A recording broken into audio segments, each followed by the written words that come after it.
Shvetsiya poytaxti Stokgolm bo'ylab avtomobilda Norra Lanken tunneli orqali g'arb tomon yo'l olyapmiz. Ro'yxatlarda dunyodagi eng qimmat qurilish konstruksiyasiga egaligi aytiladigan Nya-Karolinska universiteti shifoxonasi yonidan o'tyapmiz. Chap tarafda Skandinaviya yarim orolida eng yirik Skandinaviya savdo markazi qad rostlaydi. Stokgolm markazidan yarim soat yurilsa, yana bir taniqli joy Arlanda aeroportiga yetib boriladi. Ularni birlashtirib turadigan bir narsa bor: hujjatlar fabrikasi. Bu fabrika noqonuniy ish kuchidan foydalanish imkonini beradi.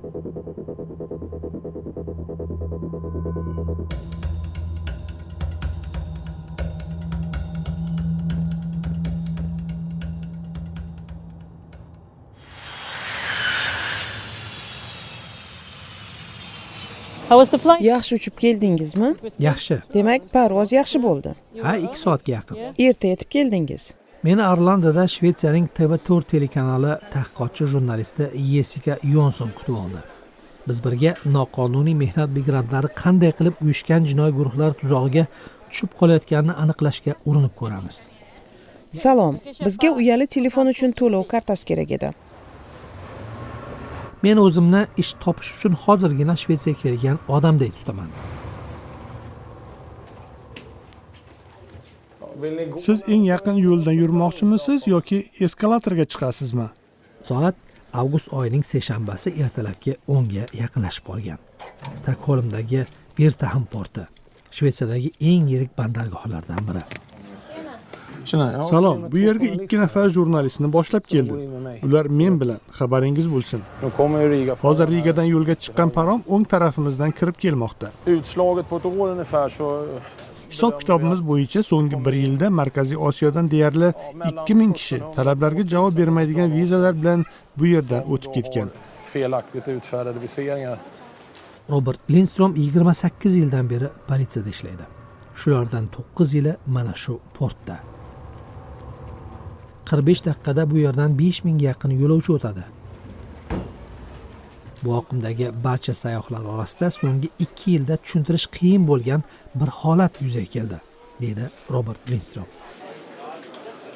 Huquqi bo'lmasa ham Shvetsiyaga kelayotgan Markaziy Osiyoliklar soni keskin ortib bormoqda. Ushbu sayyohlar oqimida oddiy sayyohlardan tashqari hammadan ko'p qora bozor ishchilarini ko'ryapmiz. Atrofga boqib, kelayotgan odamlar oqimiga qarasangiz bo'ldi. Uning ichida ko'zga tashlanmay qolish qiyin.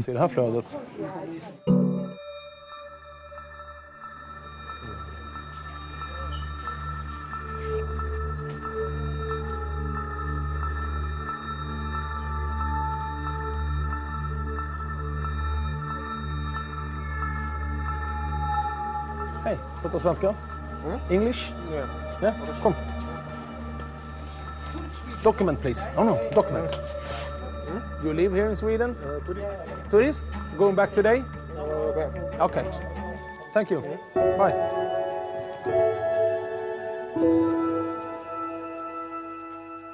Chegara nazorati xizmati ma'lumotiga ko'ra, 5000 kilometr uzoqda bo'lgan o'zbekistonliklar asosan shu yerdan o'tadi. Biz ular mamlakatga kirib kelgandan so'ng ayrimlarning ortidan kuzatib bordik. Qayerga borishini bilish uchun nazoratdan o'tishiga ruxsat berdik. Hammasi emas-ku, lekin ko'pchiligi to'g'ri ishga boradi. Bir marta ular to'g'ri bir garajga borovoq qayta ishlovchi bo'lib ishga kirishib ketgan edi. Garajdagi sharoit umuman sanitariya talablariga javob bermaydi.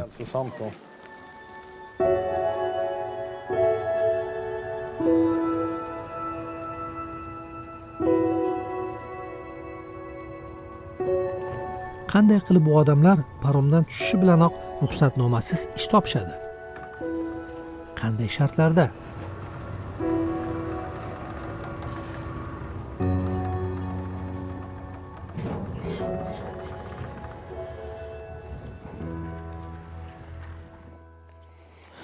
Европейский dokument bo'lgan boshqa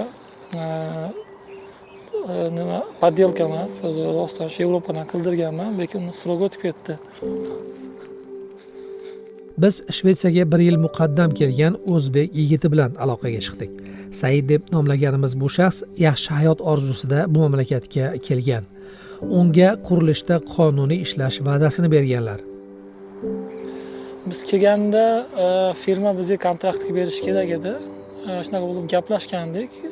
Men kelganimda meni lekin cho'zilib уже o'tib ketdi astronom. Said va boshqalarning shaxsini himoya qilish maqsadida ularning yuzlarini ko'rsatmaymiz.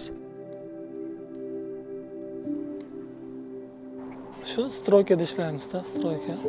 Har bitta ishlagan joyingizda o'zi bu davlat Shvetsiyaning zakoni bo'yicha ishlayotgan joyingizga sizga firma tualet, choy o'tirib ovqatingizni isitadigan mikrovolnovkalari bo'lishi kerak.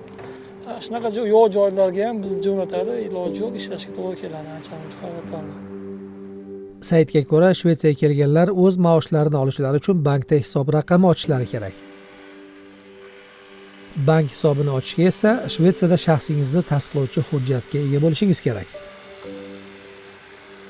Ishlash uchun qonuniy yo'lni topa olmasangiz, mashina oldi sotisi bo'yicha soxta shartnoma qilasiz.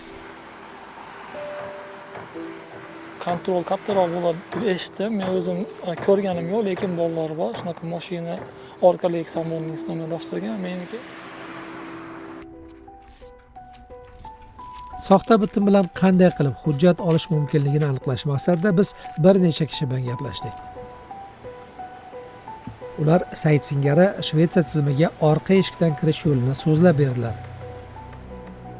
Bu ishni uddalaydigan bir shaxs bor ekan.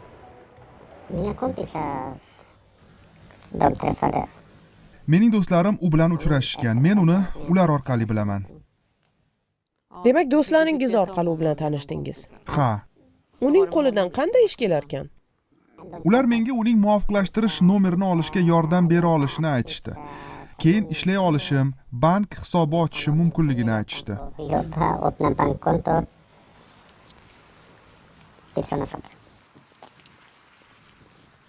Biz uni Jasur deb nomlaymiz. U 5 yildan buyon Shvetsiyada yashaydi.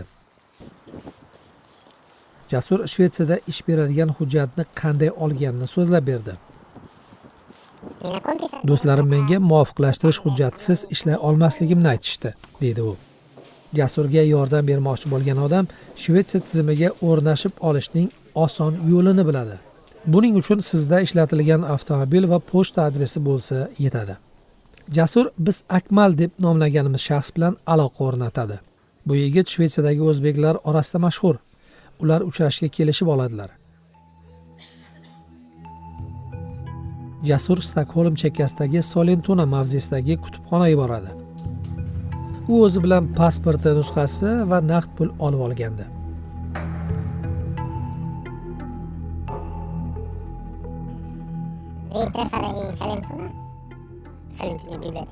Sollentunada uchrashdik. Adashmasam 2-qavatda.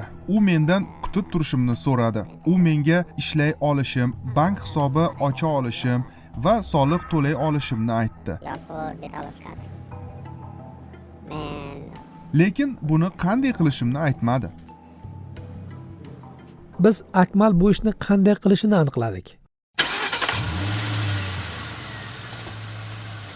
Xullas, minilgan mashina Shvetsiya ish bozori eshigini ochib beradi. Shvetsiyada ishlashni istagan odam eski mashina egasi sifatida rasmiylashtiriladi. Bu egalik mana bu yerda Milliy transport uyushmasida qaydga olinadi. Orqa eshik mana shu yerda joylashgan. Chet el fuqarosi Shvetsiya shaxsiy ijtimoiy sug'urta raqamiga ega bo'la olmaydi. O'sha raqam avtomobilga egalikni transport vositalari reyestrida ro'yxatdan o'tkazish imkonini beradi. Shuning uchun transport vositalari reyestri soliq agentligidan muvofiqlashtirish raqami Sammoning number talab qiladi. Muvofiqlashtirish raqami musofirlar uchun ijtimoiy sug'urta raqami vazifasini ham o'taydi. Oradan 2 hafta o'tib, muvofiqlashtirish raqami tayyor bo'ldi. Mashina oldi sotisi bitimi mana shuning uchun kerak edi. Shvetsiya soliq agentligi xodimi Pia Bergman muvofiqlashtirish raqami nima uchun qimmatli ekanini tushuntiradi. Man låser upp ingången till Sverige. Biror odam Shvetsiyaga kirish eshigi qulfini ochadi. Siz bu yerda ishlash, bank hisob raqami olish, manzilga ega bo'lish va narsalar xarid qilish uchun yo'l ochasiz. O'zingiz o'ylagan hamma narsa muhayyo bo'ladi. Adress här, att köpa saker, allt det som Shvetsiyadagi shaxsiy ijtimoiy sug'urta raqamingiz bo'lsa, nimalar qilish mumkin? Ko'p marta o'zingizni tanitish kerak bo'lgan hollarda boshqa hujjatlar o'rnida muvofiqlashtirish raqamidan foydalanasiz. identifierar man sig med det samordningsnumret. Muvofiqlashtirish raqami Shvetsiyaning shaxsiy ijtimoiy sug'urta raqamiga o'xshaydi, chunki unga ham tug'ilgan sanangiz kiritilgan. Bitta farqi shuki, o'sha kunga 60 raqamini qo'shgan bo'lasiz. Shvetsiya hokimiyat idoralari muvofiqlashtirish raqami uchun haq olmaydi, ammo bir necha kishi Akmal o'z xizmati uchun haq talab qilishini aytadi. Siz yordami uchun pul to'lashingiz kerakmidi? O'shanda 200 yevro to'ladim, lekin hozir qanchaligini bilmayman. Muvofiqlashtirish raqami sizga nimaga kerak edi? Men Sammordning nomersiz bank hisobi ochmoqchi bo'ldim. Bo'lmadi. Keyin Akmaldan oldim. Akmalning biznesi qanchalik katta ekanini aniqlamoqchi bo'lamiz.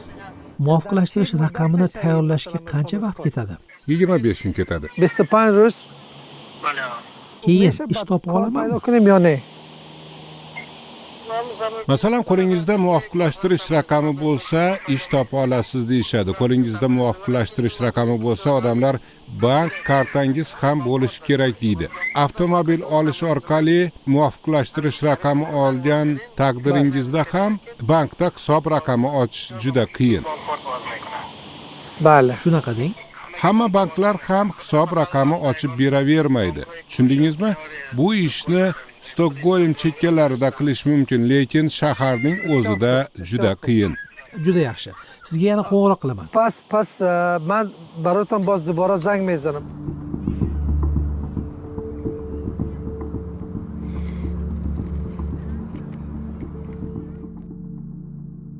Akmalning biznesi miqyosini aniqlash uchun Shvetsiyaning 3 ta davlat idorasi, transport agentligi, soliq agentligi va migratsiya idorasidan hujjatlar berishni so'radik.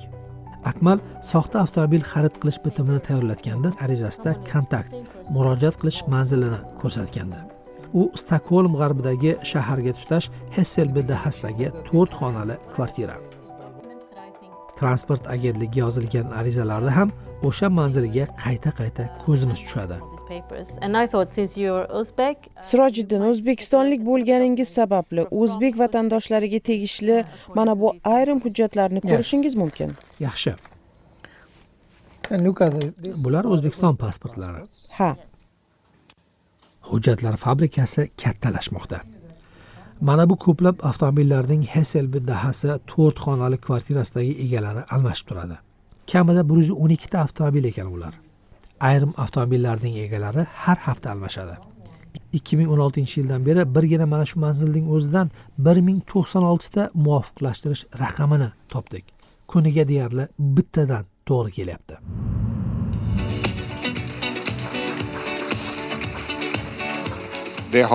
Bu holat yanada yomonlashdi. Yanada faolroq o'yinchilar paydo bo'ldi.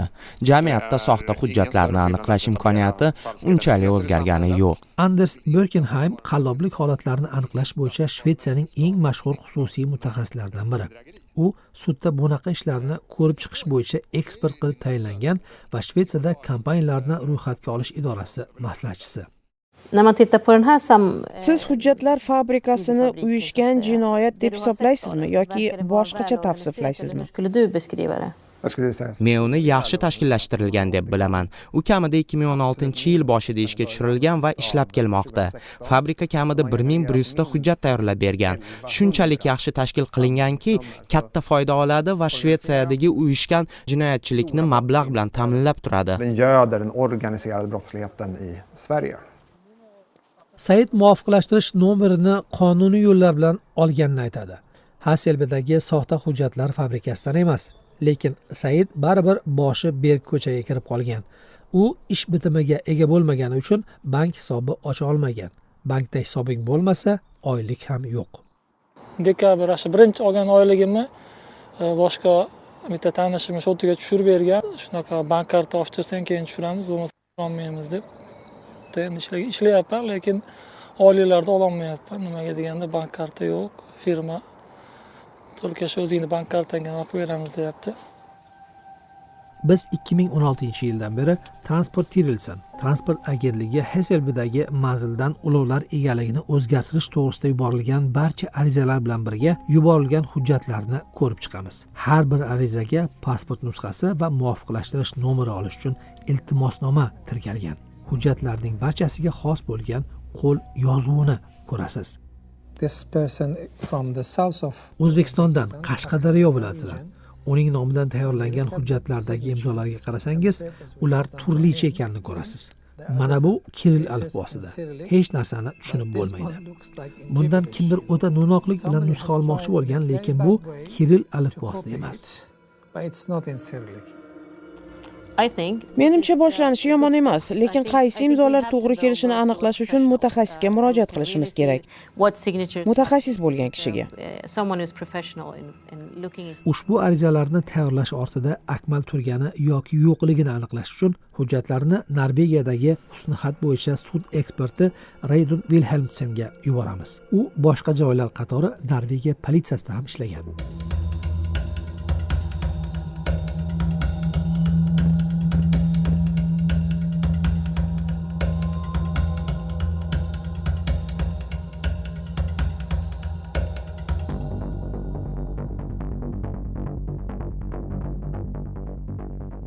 Saidning aytishicha, unga har oy 1500-2000 yevroga qadar maosh berishlari kerak edi, ammo oxirgi 5 oyda o'zi ishlaydigan shirkatdan 1 tiyin ham olgani yo'q.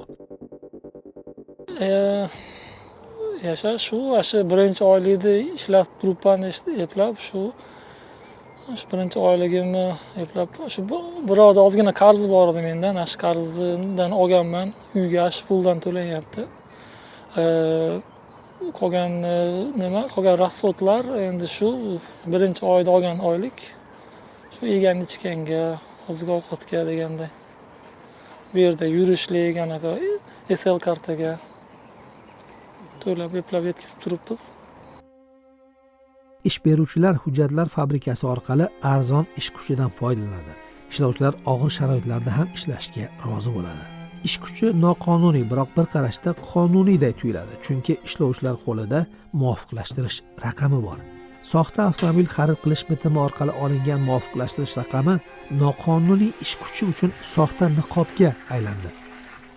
Hujjat sifatida muvofiqlashtirish raqami taqdim etilganda, soliq agentligi singari hokimiyat idoralarini qora bozordagi mehnatdan ogohlantirishi kerak bo'lgan nazorat mexanizmi munosabat bildirmaydi. Bu yerda yurishda o'zi oson emas, ishlashda o'zi oson emas. Endi rozi bo'lib ishlaysiz. Agar xuddi shunaqa imkoniyatni agar shu yerda dokumenti bor odam, peshon nomeri bor odam bu oylikka ishlamaydi, biz ishlayotgan oylikka ancha balandga ishlaydi.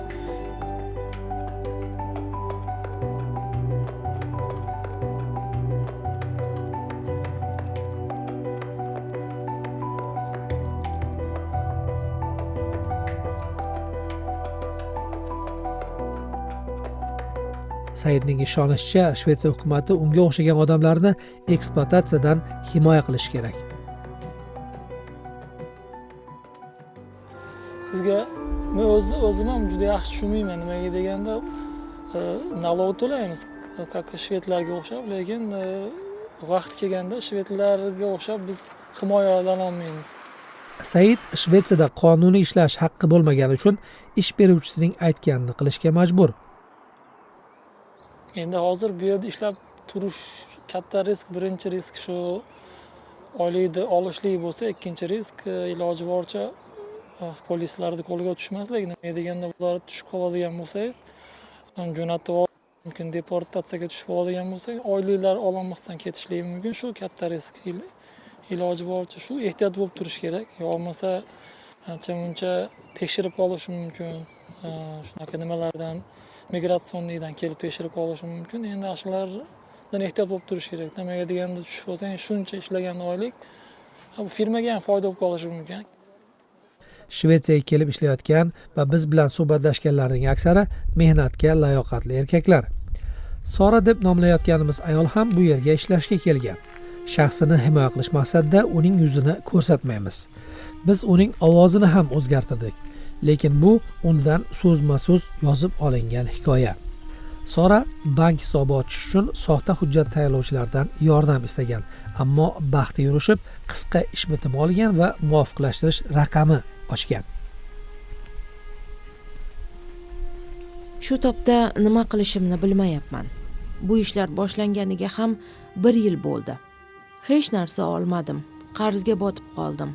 Pul olmaganim uchun qarzga botib qolganman. Yashaydigan joyim, yordam beradigan odamim yo'q. Yolg'iz o'zimman. U 5 yildan beri Shvetsiyada yashaydi. 1 yil oldin Shvetsiyaning eng yirik universitetlaridan birida farrosh bo'lib ishlagan. Ular menga qo'shimcha ishlagan soatlarim uchun 12% ustama to'lashlari kerak edi. Ular pul bermadi. Ishlagan soatlarim uchun ham haq to'laganlari yo'q. U bizga kontraktlari, to'lov va bank hisobotlarini ko'rsatdi. Saraning aytishicha, unga kelishilgan oylik berilmagan. Avvaliga ozmozdan to'lashgan, keyin esa u ham to'xtatilgan. Kompaniya menga taxminan 15,000 krona to'lashi kerak. Qarzga botib qolganman. Pulimni ola olmaganim uchun ham qarzlarim bor. Biz Shvetsiyadagi ta'biri joiz ko'lanka jamiyatda yashayotgan boshqa odamlarning manzillariga borishga qaror qildik. Stokholm tashqarisi Tumbadahasdagi uyda kamida 8 kishi yashaydi, lekin kimdir yanada ko'proq odamga joy berayotgan bo'lishi mumkinligi aniq. Biz bilan uchrashganlarning hammasi qurilish korjomalarida. Hech biri kamera o'ngida gapirishni istamaydi. Lekin aytishlaricha, har biri bitta yotoq ijarasi uchun haftasiga 200 yevro to'lar ekan. Bu odamlarning mehnati og'ir, lekin ularga soatiga 40-80 krona to'lanadi.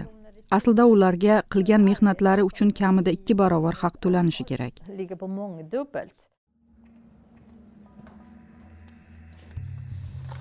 Oradan 2 hafta o'tib, Norvegiyadagi qo'l yozuvi bo'yicha sud ekspertining xulosasini oldik. Biz o'rganib chiqish uchun unga 20 dan ortiq hujjat jo'natgandik.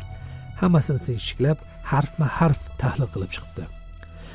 Ekspert o'sha kishida A harfi bilan H harfini yozishda hayratlanarli o'xshashlik borligini aytadi. Bir qancha raqamlar bilan butunlay boshqacha yozilgan ekan. Xulosa shuki, transport agentligiga barcha arizalarni Akmal yozganiga hech qanday shubha yo'q.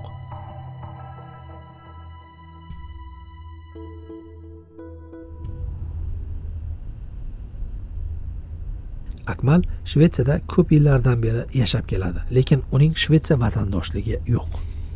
Hesselbida 4 xonali kvartirani ijaraga olgan. Odamlarga hujum qilgani va bir necha marta avtomobilni pravasiz haydagani uchun sudlangan. Biz gaplashgan odamlarning ba'zilari Akmalning tanishlari, ba'zilari esa internet saytlaridagi reklamalar orqali topgan ekan. Biz onlayn reklamalar bilan tanishib, Akmal o'z biznesidan qancha pul ishlab topganini aniqlashga harakat qilamiz. Ha, aniq ko'rishimiz mumkinki, muvofiqlashtirish nomerini olish uchun 300-500 yevro sarflash kerak. Albatta, transport agentligi samordningsnummer butunlay bepul bo'lishini talab qiladi. Ammo ushbu xizmatni taklif etayotgan kishilar uchun 300 dan 500 yevrogacha. Ko'ryapmizki, bu xizmat tez-tez Rossiya, Ozarbayjon, Gruziya, O'zbekiston va boshqa mamlakatlardan kelgan kishilarga ko'rsatiladi. Demak, bu borib turgan Narxini aytyapsizmi? Unda shunday deyiladi. Avtomobilni 6000 shved kronasiga sotishdan samordningsnummer olishda foydalanish mumkin. Yoki sizga bahosi 3000 shved kronasi bo'lgan samordningsnummerga buyurtma beramiz. Agar Akmal 2016-yildan beri ushbu hujjatlar fabrikasi orqali muvofiqlashtirish raqami olgan 1100 kishining hammasidan pul olgan bo'lsa, bu ishidan kamida 2 million shved kronasi ishlab topgan bo'ladi. Biroq ushbu hujjatlar fabrikasi orqali muvofiqlashtirish raqami olgan kishilarni qaysi kompaniyalar ishga qabul qiladi?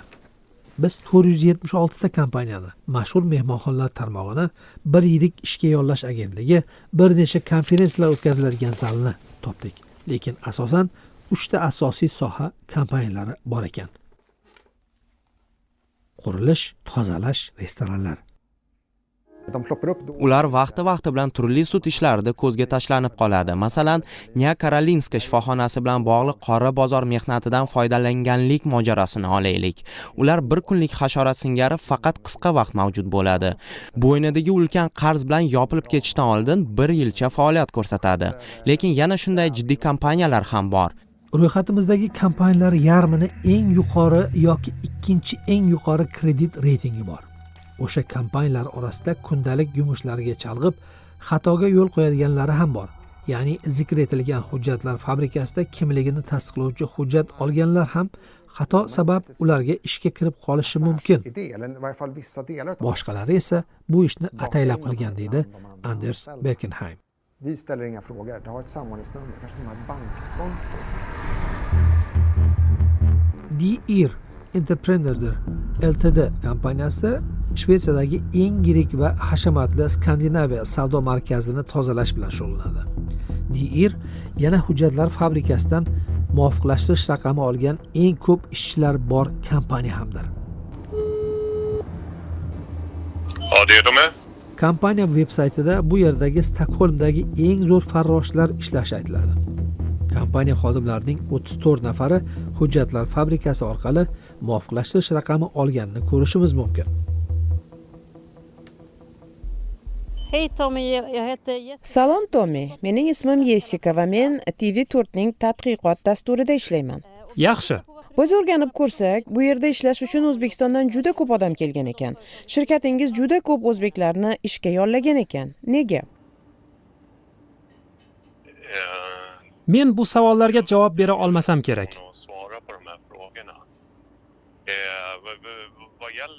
Nima gap o'zi?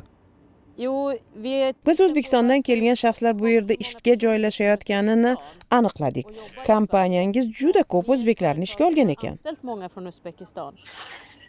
Yaxshi, lekin kimga murojaat qilishingiz kerakligini ham bilmayapman.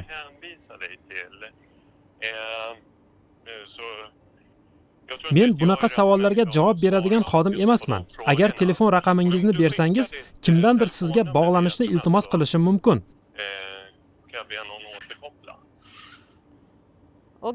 Lekin siz amaliyot menejerisiz, shundaymi? Ha, shunday.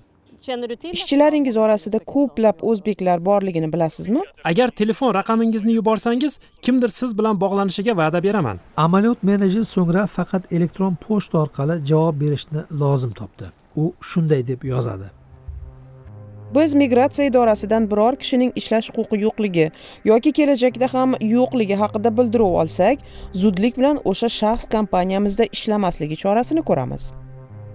Bilishimizcha, bizda ishlash uchun ruxsatnomasi bo'lmagan ishchilar yo'q. DIRdan bildirishlaricha, ishchilarga maosh shartnoma asosida to'lanadi.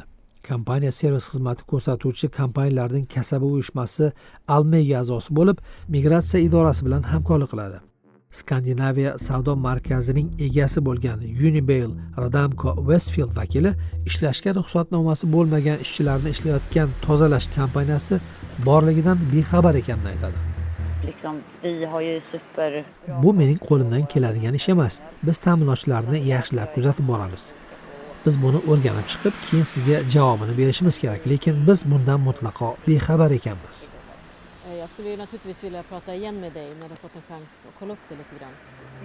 Skandinaviya savdo markazining mas'ul rahbari suhbatda qatnashishdan bosh tortib, mana bunday deb yozyapti. Biz ta'minotchilarimizga keskin talablar qo'yamiz hamda doimiy shartnomasi bo'lgan va Shvetsiya qonunlariga amal qiladigan shirkatlarni yollaymiz. Mabodo pudratchilarimiz talablarimizga javob bermayotganini eshitib qolsak, bu masalani tezda ular bilan muhokama qilib olamiz. DIR tozalash kompaniyasi hujjatlar fabrikasidan muvofiqlashtirish raqami olgan kishilarni ishga yollayotgan sirti yaltiroq yagona shirkat emas. Biz o'rganib chiqqan 476 ta kompaniyadan 24 tasining hatto Shvetsiya hukumati, hokimiyat idoralari yoki davlat bilan uzoq muddatli shartnomasi bor ekan.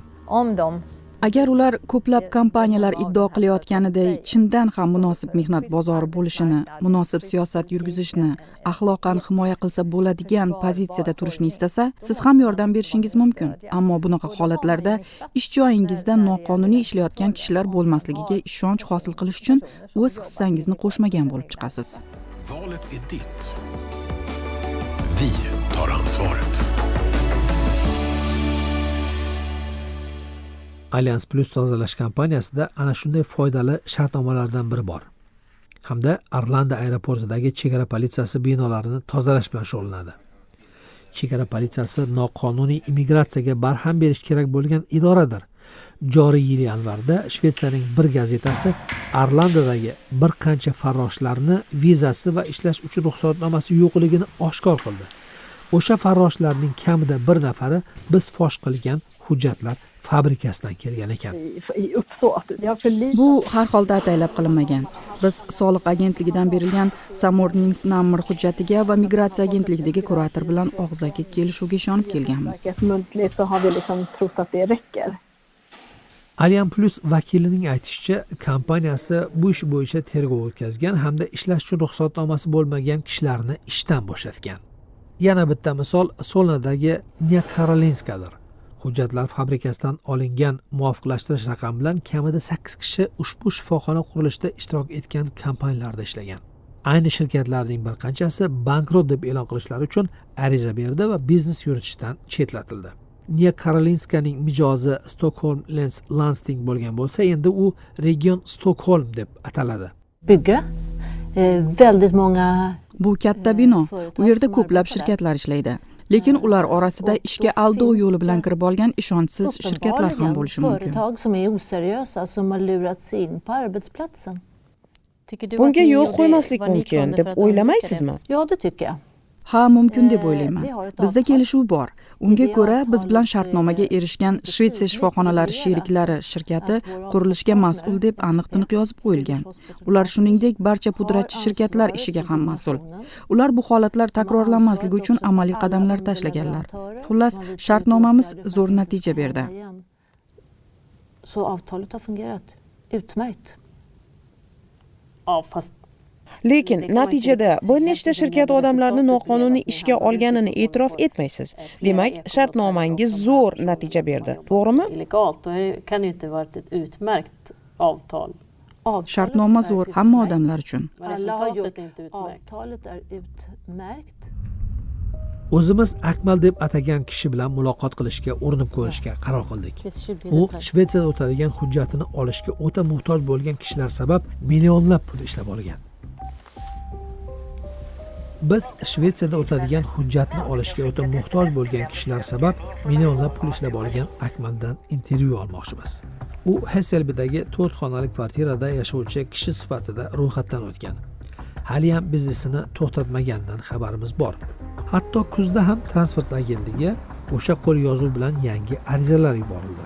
Nihoyat u bilan telefon orqali bog'lanamiz. Men Samordningsnummer olgan kishilar hujjatlarida sizning ismingiz bo'lgan hujjatlarni o'rganib chiqdim. Ularda sizning manzilingiz yozilgan ekan. Men siz bilan gaplashib, ularni sizga ko'rsatmoqchi edim.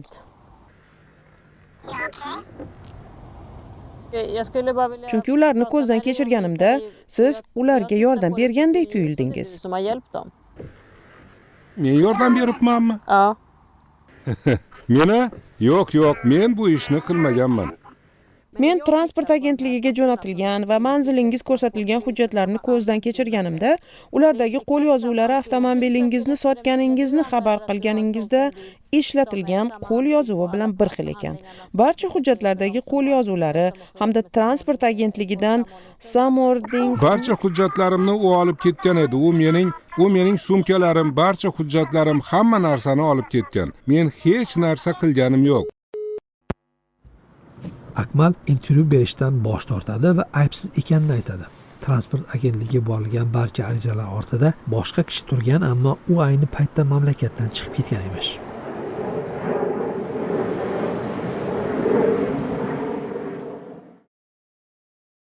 Soraga maosh to'lamay qo'yilgani sababli universitetdagi ishdan ketibdi. Daromad bo'lmagani uchun qiyin ahvolga tushib qolibdi.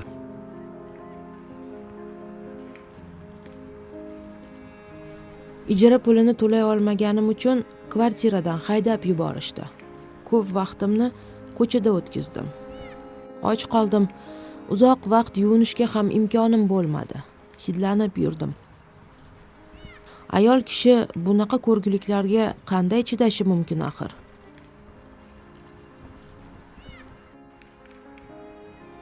Sora Shvetsiyaga kelgan ayollar erkaklardan boshqacharoq ekspluatatsiya qilinishini aytadi.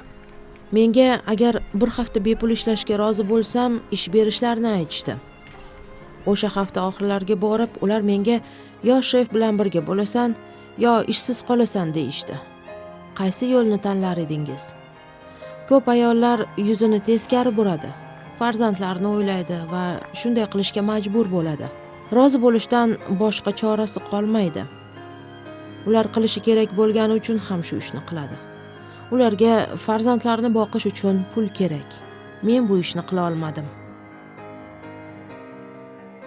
Biz uchrashgan odamlar Shvetsiyaga yaxshi hayot qurish orzusida kelganlar, lekin voqelik ular kutgandan boshqacha bo'lib chiqdi.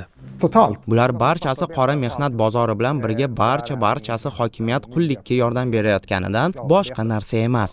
Biz 1100 kishiga shaxsni tasdiqlovchi hujjat yasab bergan odamni aniqladik. Hujjatlar fabrikasi haqida gap ketganda, uning jinoyatchilar uchun nima ahamiyati borligini ayta olasizmi? Bu bir yilda hujjat tayyorlab bergani uchun kamida 1 million shved kronasi ishlab olish degani. Dastlab ishdan haydalgan kishining ijtimoiy ta'minoti uchun qancha pul sarflanishiga qarang. Bu jamiyat uchun 1,5 million krona yoki shunga yaqin pul degani. Insofsiz kompaniyalar esa hech qachon solig'ini ham, boshqa to'lovini ham to'lamaydi. Shuning uchun vaziyatga hukumat aralashishga majbur. Keyingi bosqichda shaxsni tasdiqlovchi hujjat boshqa maqsadlar uchun qayta ishlatilaveradi. Gap juda katta pul haqida ketmoqda. Agar 1 million shved kronasiga oid hisob-kitob to'g'ri bo'lsa, 1100 ta hujjat bugundan boshlab Shvetsiya jamiyati uchun yiliga 103 million dollarga tushadi. Muvofiqlashtirish nomeri uyushgan jinoyat to'dalari uchun yaxshi dastak bo'ladi. Agar buni o'ylab qattiq nazorat qilmasak, undan foydalanilaveradi. Aslida bular shafqatsiz faktlar. Bu Shvetsiyaning barcha hokimiyat idoralariga tegishli. Bu yerda bitta idora, davlat agentligi orqali avtomobillar oldi-sottisini qalbaki rasmiylashtirish orqali muvofiqlashtirish nomeri olishday qonunbuzarlik yuz berdi. Bu transport agentligi.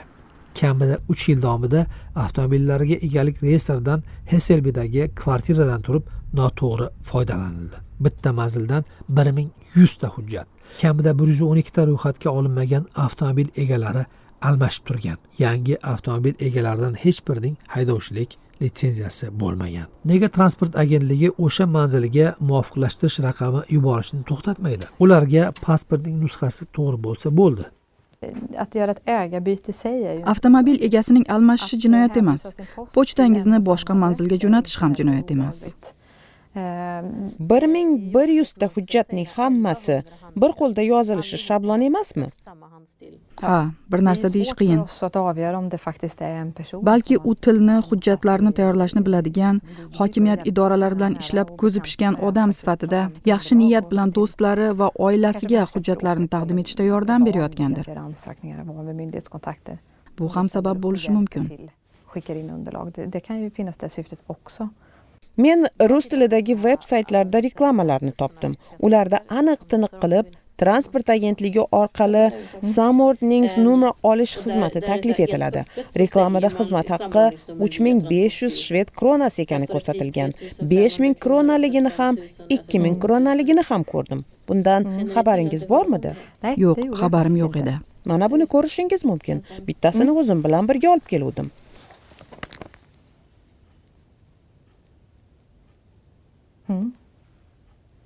Buni ko'rmagan ekanman.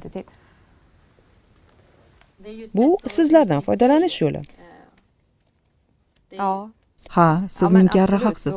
Lekin u tarafdan muvofiqlashtirish nomerini olish uchun to'g'ri hujjatlarni taqdim etish kerak bo'ladi.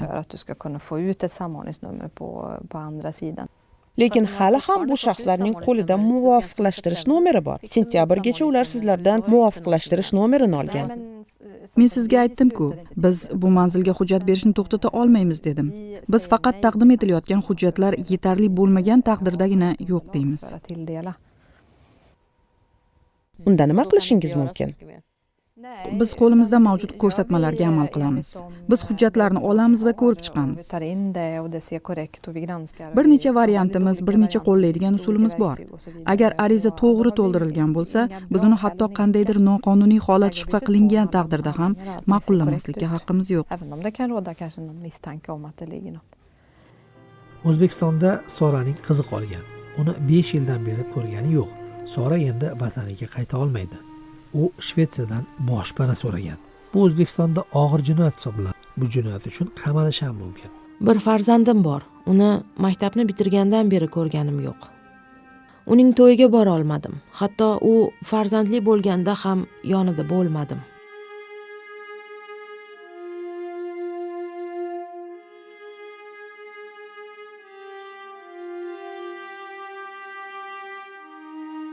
Qarindoshlaringiz bu yerdagi sharoitingiz haqida nima deb o'ylaydi? Yaxshi deb o'ylaydi. Mening haqiqiy ahvolimdan xabarlari yo'q. Buni ularga ayta olmayman.